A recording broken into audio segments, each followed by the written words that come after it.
In previous lecture, we have started the unit number 5, that is statistical quality control.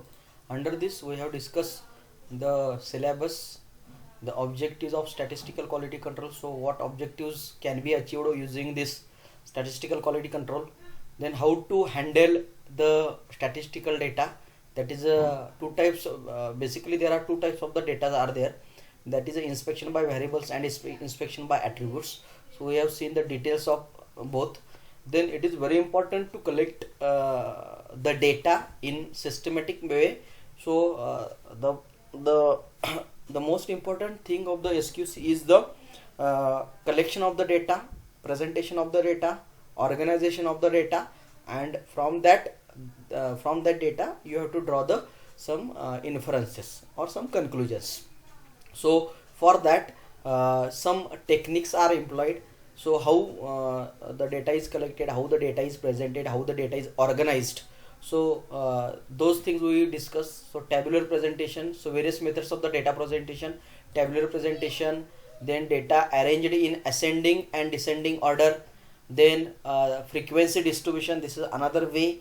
Then after that we saw the pie diagram. So these are various methods of presenting the data. Then bar chart is another way to present the data, frequency histogram, then frequency polygon. So these are the various methods to present the data, so that one can easily interpret from that from the available data. One can easily interpret what that data is about, what kind of conclusion can be drawn from this type of the data. So such things can be easily say predicted or concluded from the data available to you.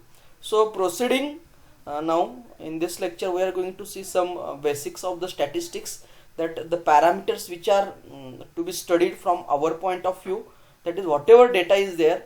So that data is nothing but it is called as a population. Okay, so the parameters that we are going to study are mu. So there may be various books may have used various symbol, but in this say mu is nothing but the mean of the data, sigma is called as the standard deviation, and sigma square is nothing but the variance. Okay, so some may use these symbols, some may use these symbols also. X is the mean, S is the standard deviation, S square is the variance. Okay, so every data basic of SQC we have discussed is that whenever a data is there, it will vary 100%. There will be variance in the data, because we have seen why that variance is there and n number of reasons are there. But we have to find out what much or what is the amount of the variation. Variation is there, but that has to be a controlled variation. So in order to find out that, we have to find out what is the variation in the given data. If that variation is within limit, then and then only the process is going to be accepted. If that variation is too much, if it is beyond our acceptance limit, then that particular process cannot be accepted. So we have to find out these parameters, that is what is a mu, standard deviation and variance. So descriptive statistics, under this what is the measure of central tendency? Whatever data is there, so it varies from certain mean. Okay, so what are the ways to find out this central tendency? Mean is nothing but the central tendency. Okay, so the process has a tendency to vary from central value. So what are these parameters? So one parameter is a mean, another is a median, and third is a mode. So these three parameters describe the central tendency of that particular data. Okay, so if certain amount of it is there, from these parameters you can find out, you can try to establish what is the central tendency of that particular data, or what is the position, central position of that data. So we already know this mean, median and mode in the 12th standard. Everybody has learned this, or instead you can find it out this very easily. Then so mean is the central value. We know that algebraic sum divided by number of readings.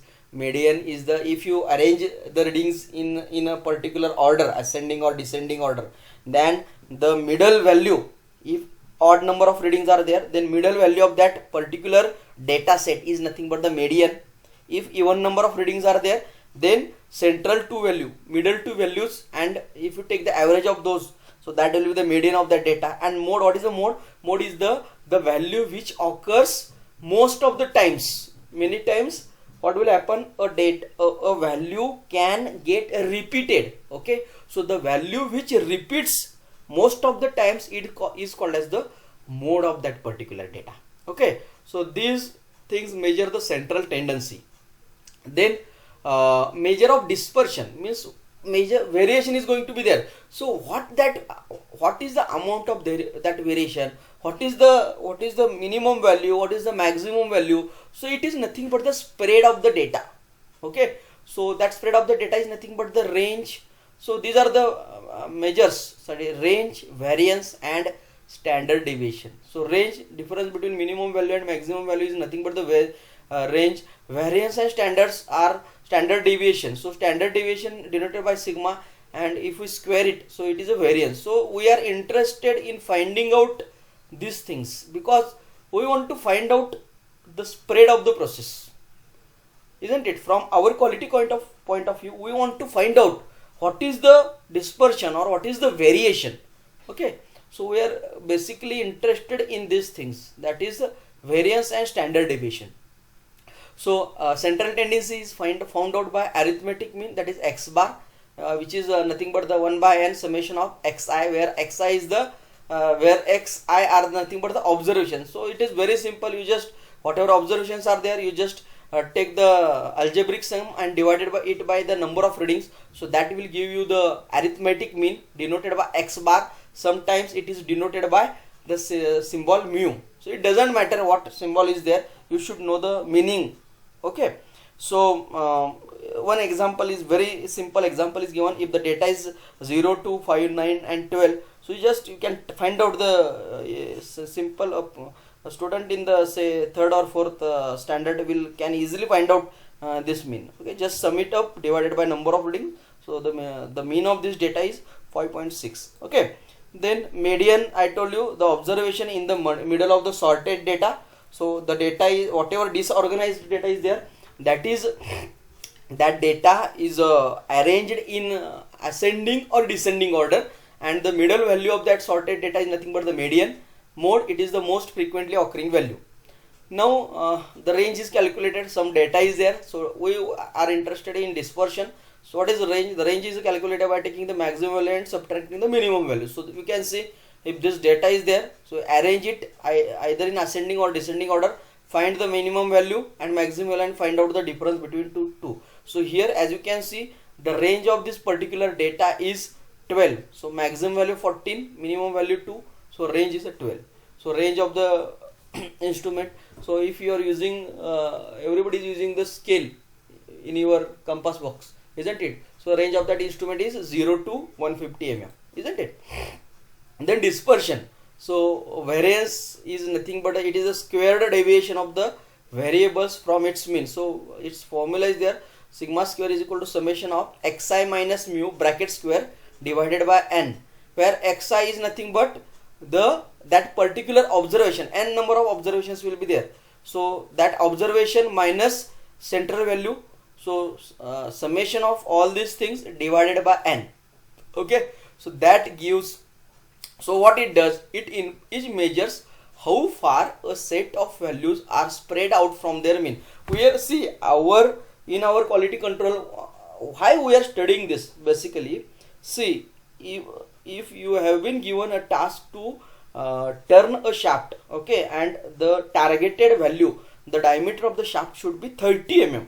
Okay, so 30 mm is my central value, or it is my say it is the what you can say, it is the value which is the desired. But whenever you are turning, say a number of shafts are there, we are, see, this is basically related with the mass production, isn't it? So whenever you are turning say 100 shafts, so for each shaft it is impossible to get the dimension of exactly 30 mm. Some of the shafts will have 30.1, so 30.2, 29.9, 29.8. So such values will be there because because of n number of reasons are there. So what we can say, these values of the diameter of the shaft are, they are getting they are varying, isn't it? They are varying from their mean. So mean value here is a 30.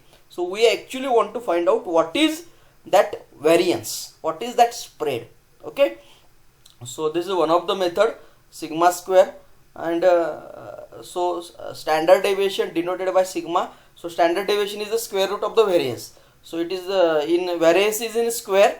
So the standard deviation is in the is nothing but sigma is equal to square root of summation of xi, means whatever value is there, minus standard value its square divided by n, and square root of whole. So here I is equal to 1 to n, means if there are say 100 components are there, so first you find out whatever say diameter of say first shaft is say 29.8. okay, so your I1 for I1 x1 is a 29.8, main value is a 30. So 29.8 minus 29.8 minus 30 bracket square divided by n and square root of that. So like that you have to sum of all the things. Then I equal to 2 means what is the diameter of the second shaft, and likewise you have to find out the standard deviation. Okay, so standard deviation is you can say it is the parameter which is used in statistical quality control. So we have to find out the mean value and the say what is the spread, because depending upon that spread we are going to decide whether a process which you are using, whether it is to be continued or not to be continued, isn't it? So from that process, if you are using a lathe machine to say turn that particular shaft, and now from you are getting some values from 100 from the observation of the from inspection of the 100 components, and from statistical analysis you can, if you observe that the dispersion is too much, the variance is too much, and tolerance is not that much. So if the dispersion is more than the allowed tolerance, then the process is not capable. Okay, so please try to remember the significance of this statistical quality control, isn't it? So for that one process is used. So if the number of observation is large, we have seen the histogram in the previous case, we have seen the histogram. So we can draw the histogram like this. So for drawing the histogram, you are taking how this curve is drawn. So you can go to the histogram we have previously seen. Let me check. Okay.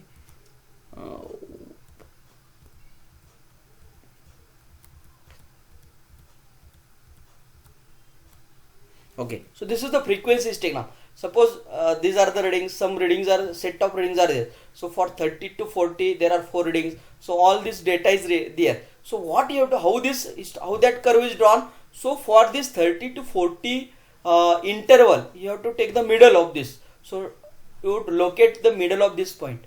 You just mark a point here, then mark a point here, then mark a point here, here. So for each say particular each bar, mark the central value. Okay, and join all the points. So join all the points from here to here, here to here, like that.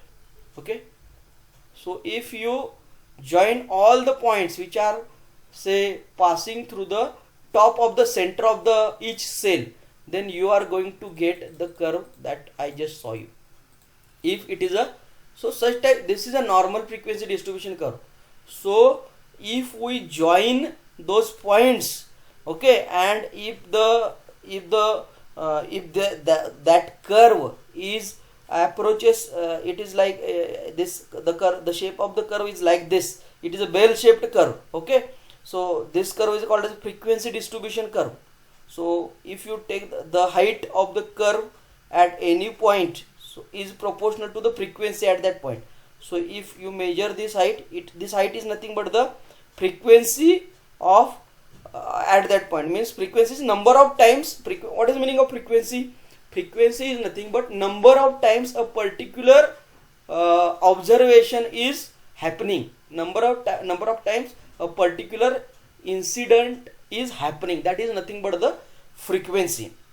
So so if the frequency if this is the frequency distribution curve, and if this frequency curve is so drawn that if the total area under this curve is unity, if the total area under this curve is unity, then this curve is known as a probability distribution curve. Okay, it is known as a probability distribution curve. When it is known, see, basically this is a frequency curve or frequency distribution curve. But if this frequency, if the area under this normal area under this frequency distribution curve is one, then it is called as a probability distribution curve. Okay, and now we know that this is if this is a probability distribution, you can predict the probability of a phenomena, or what is the probability of certain thing to happen. Okay, so you can the maximum, what is the maximum probability of happening anything? It is 100%, or it is a, in percentage it is 100, and in numbers it is 1. So maximum area under this curve is 1. So maximum probability of happening anything is nothing is 1. So that's why it is called as a probability distribution curve. So we can, using this curve, we can easily find out the probability of happening a certain certain, you can say, incident. Now we know that these are the variations, isn't it? This is the graph of the, this is the curve happened due to variation in the process. Now listen carefully, what is a normal distribution curve? Now when the variation in the characteristics being measured occurs purely due to the random causes. What I am saying, this is the, say, this is a normal frequency distribution curve. Its equation is this. We are not interested in this getting the equation. What I am telling is, that is important. So you can see whatever I discuss, it is the area under this normal curve is 1. Now if you see that whatever variation is happening, okay, whatever variation, you can see the variations are so that you have got this type of the curve. Now whatever variations are there, if this variation, the reason of this variation is the random causes, there are two types of the causes.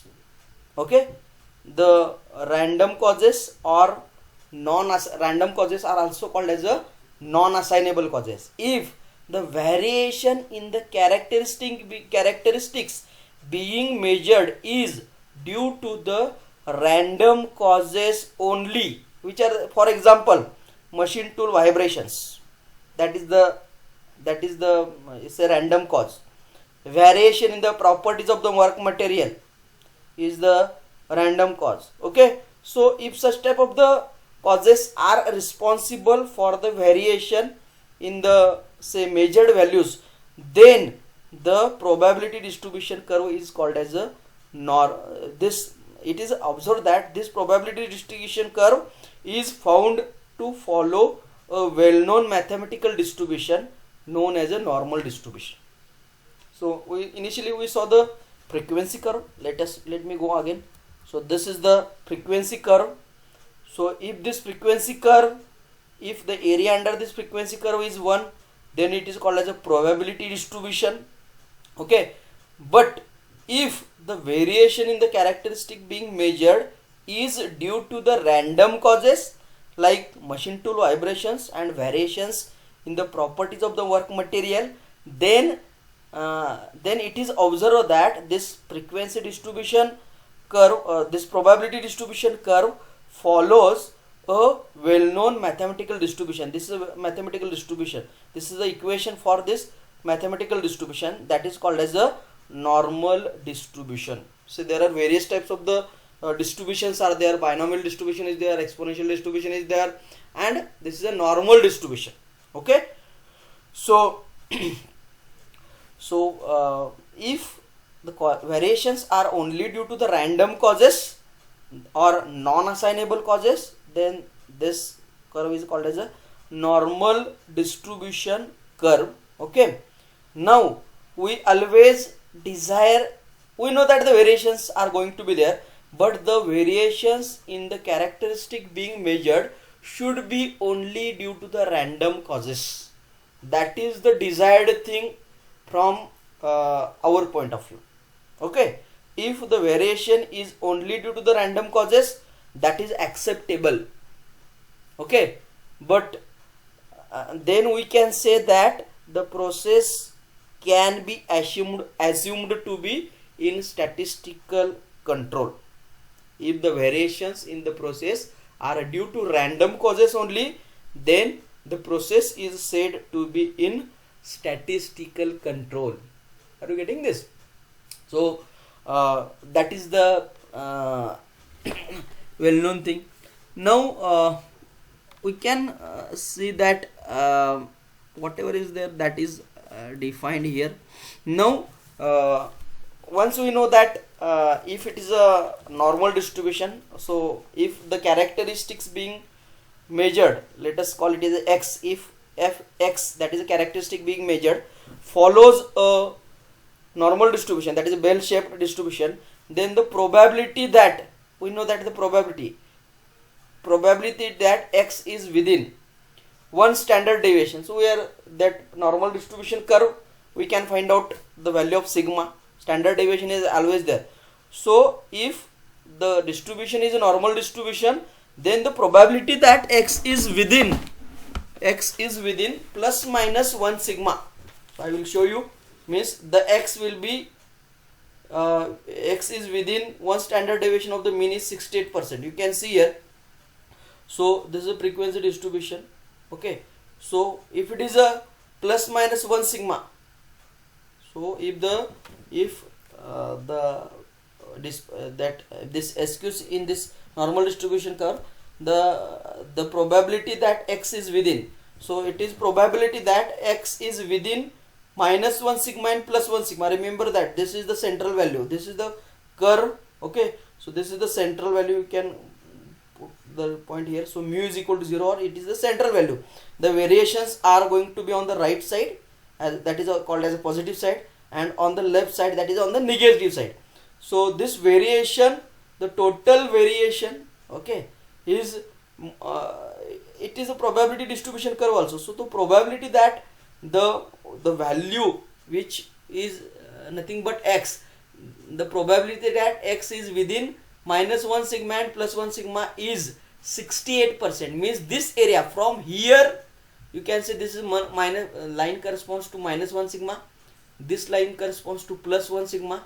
So the probability that x is between minus 1 sigma and plus 1 sigma is nothing but it is a 68%.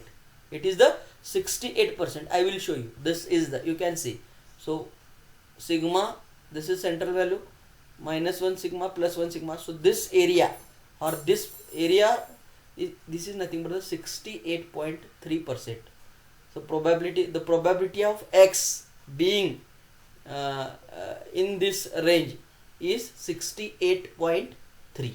okay, similarly you can see there is one more, if the probability that x is within 2 sigma, minus 2 sigma here and plus 2 sigma here, it is 95.5%. probability that x will be within this range, it is a 95% probability is there. Okay, and probability that it will be between minus 3 sigma and plus 3 sigma, you can see it is minus 3 sigma and plus sigma, so 99.73. so it is almost 100%.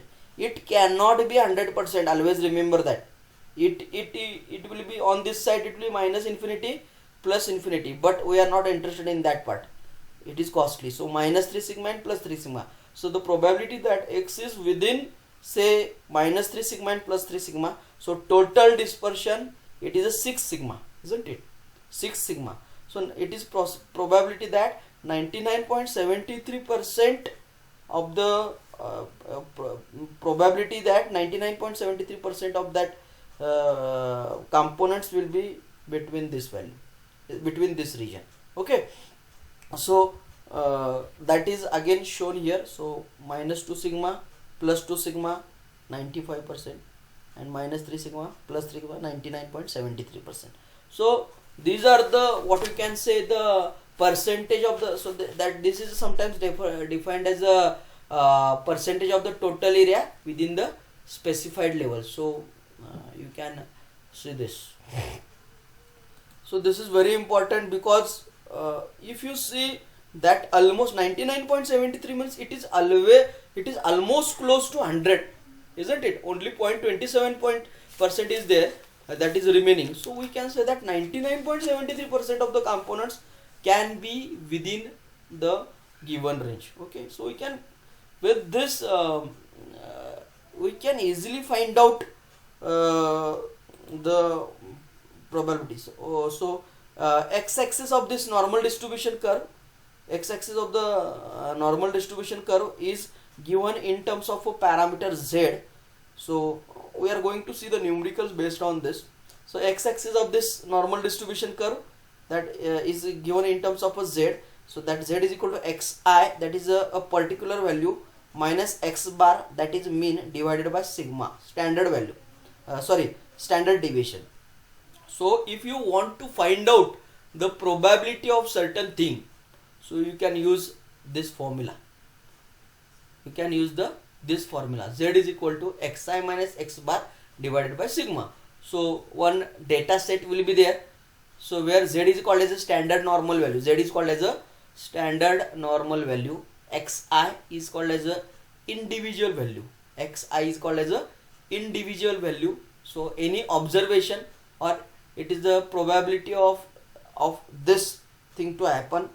X bar is the mean of the data, and sigma is the standard deviation of the data. Okay, then what are the uses of this normal distribution curve? So the area of normal distribution curve up to any z value is given in probability distribution tables.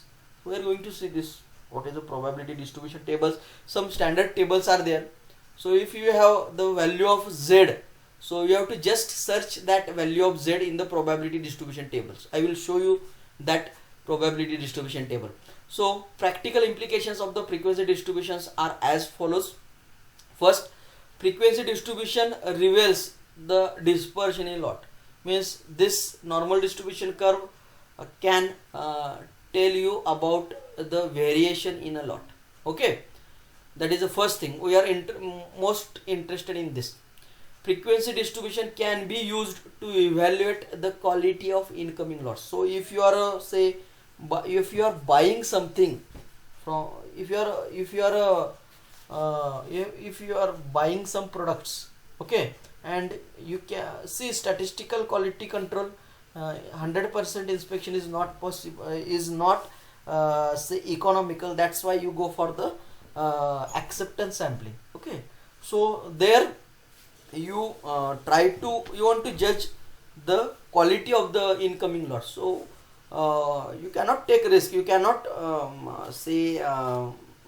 rely entirely on the say certificate given by the supplier, or the assurance given by the supplier. You must have your own incoming material inspection system should be there. So it is not so that's why this frequency distribution can be helpful to evaluate the quality of the incoming lots. Okay, then it can be used to find out the capability of the process. As I told you, the data which is generated by using this normal distribution curve, it can be used to find out whether a particular process is capable of doing capable of achieving the target or not. As I told you that I have given you the example of the turning of the shaft. So say the designer has given tolerance like 30 mm is the required thing, plus minus 0.1 mm, that is the tolerance given by the designer. So what are the minimum value is the 30 minus 1, 29.9, maximum value 30 plus 0.1, 30.1. So as per the designer, the variation should be between 29.9 and 30.1. So 0.2 mm variation is allowed. So the tolerance is 0.2 mm, that is the allowed thing. But when you actually turn say 100 components on the shaft, and after that if you try to find out if you plot all the readings, you take 100, you measure the outer diameter of all the 100 shafts and try to plot this frequency histogram. So if that frequency histogram if you plot, so you can easily find out whether the lathe machine is capable to achieve the tolerance of 0.2 mm or not.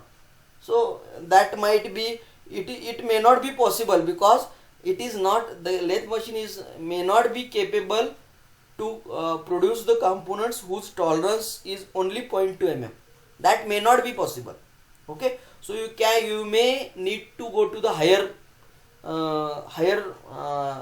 you have to go to the machine which is advanced one, which has the capability to produce. Okay, so it can be used to find the capability. So it can be again used in deciding whether the production is under control, otherwise you need to take the corrective action. So you can easily find out whether the process is under control or not. If it is not under control, you can take the corrective action. Okay, if frequency curve for a lot shows variations wider than specified tolerance, as I told you that if the observed variation is greater than the specified tolerance, then some defective components are going to be produced. As you can see, this is a probability distribution table. So if you see this carefully, so this is the area under standard normal curve. You can get this table in any say data handbook. So this is the area under the normal curve. You can see this is the normal distribution curve. This is the central value 0. Okay, or you can say mean, and this is the Z. So if I want to find out area between this central value and Z, so you can calculate this value. So that value is called as Z value. So that Z value, if you suppose you take the example of say if the area under this curve is say if the value of Z, how to find out that? We have calculated Z is equal to xi minus x bar divided by sigma, isn't it? So that from that you can easily find out that value, and you can search that value here. So if suppose the value of Z is a 0.42, let us say it is a 0.42. So where is a 0.4? It is 0.4 is here. So 0.4 and say 0.40, sorry, let us say it is a 0.41, 0.4. Okay, let us say it is say 0.40, if it is a 0.42, you can say 0.4 and 0.02. So what is the value here? It is a 0.1628. So the area under the curve for the value 0.42 is 0.1628. So this is the probability of the particular event. So if you multiply this by 100, if you multiply this value by 100, so 0.1628 into 100, so that will be the probability of happening. So the probability that the value will be within this range is 16.28%. It is the probability. Remember that in SQC you are finding out the probability of certain things. Okay, so you can, using this table, you can find out the probability of happening any event. Okay, so one example is again given. So as I told you that some data is given. So normal distribution, for example, you can see some central value 80 is given, isn't it? You can see here mean is 80, that is given to you. Standard deviation is also given to you. Sigma is standard is 5.2, and you are supposed to find out the area between say 82 and 86. So this 80 is here, so 82 and 86. So we want to find out the probability of having some, say it may be some characteristics may be there. It may be the say diameter of shaft or something may be there. So probability that the diameter of the shaft will be say between 82 and 86, that we want to find out. The diameter of the shaft should be what should be the value? It should be 80. Okay, it is the designed value. It will have tolerance, some tolerance is there, that is not given, but we want to find out now. Suppose that you have already you are machining the components, you are turning the diameters, okay, and what is the probability that the diameter of the shaft will be between 82 and 86, okay, that you have to find out. So how to find out that value? So you have to find out the Z score of 86. So we have already seen the formula. So in this formula, in this formula, z is equal to xi minus x bar divided by sigma. So in this case, xi is nothing but 86. Okay, x bar is 80. This is the central value and sigma is given to you, isn't it? So using this formula, you can find out the z score.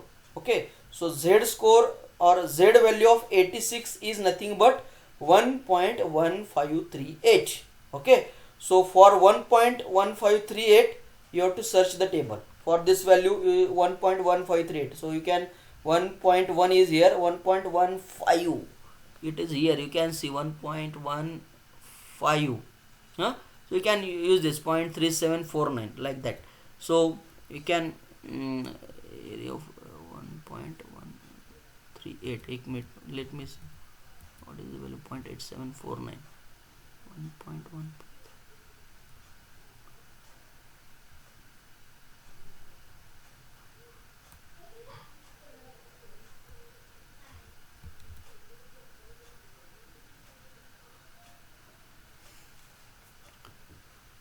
So in this way you can find out. So we can find out the area between. So sorry, you have to get the area to left of 86, that you can find out. Okay, so what is the area left of 86? So that we can find out. See, if you find out the area left of 86, so z value of 86 is what? It is a, you can see that value we have already seen, it is a 1.15, so 0.3749. okay, so 0.3749, what is that value? That value is between 80 and 86. Is it correct? That value is between 80 and 86. So the area under the curve between 80 and 86 is 0.3749 plus the area from 80 to left, from here to central value, that is 0.5. So 0.5 plus 0.3749, so that becomes 0.8749. okay, so that is the area from, say, here, total area left of 86. This is the area. What is the total area? Total area under this entire curve is 1. So area under the curve corresponding to this value 86 is 0.8749. okay, area up to this, from here to here. So how we have to find out the area between 80 to 86? So find out the area from extreme left to 86 minus area from extreme left to 82. So this is the area, isn't it? Similarly, you find out the area left to 82. So 82, z square of 82 you can find out, that comes as a 0.3486, 3846. So something wrong is there, so some value is missing, I think. okay, so you can for 0.3846 you can find out 0.3846, the value of 0.38, so 0.3 and 8. So you can use this 0.1480.